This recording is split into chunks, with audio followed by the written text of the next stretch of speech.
The Pandavas reached Panchala and took shelter in a Brahmin's house.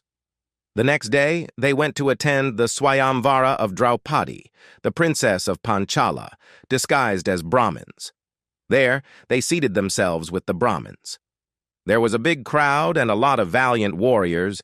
Kings and princes from various kingdoms had come to try and win the hand of Draupadi. They saw Duryodhana, Shishupala, Krishna, Balarama, and many other kings they know in the crowd. Seated among the audience, Lord Krishna recognized the Pandavas despite their disguises. Draupadi walked into the Swayamvara hall with her brother, Drishtadyumna, in a little while. She looked as radiant as a bride. Drishtadyumna then got everyone's attention away from Draupadi by announcing the start of the Swayamvara. He pointed to a revolving fish tied to a flagpost above a water pond and said, "Whoever targets and shoots 5 arrows to the eye of the fish by just looking at the reflection of the fish in the pond could win his sister's hand." The kings, when they heard of the task, were all initially hesitant to try the impossible task. Then slowly, one by one, started trying, but none could aim the target right. Then Karna stood up to try the task. Everyone knew that Karna could be the only one in the hall who can hit the target.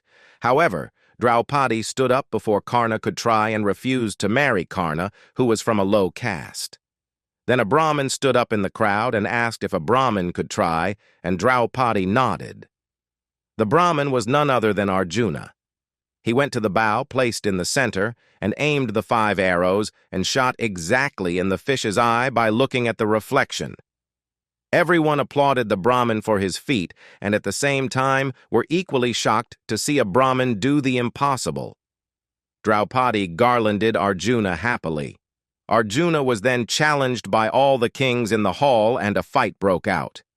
Bhima and Arjuna easily fought all the kings. Krishna identified the Brahmins as the Pandavas and helped them take Draupadi with them to Kunti.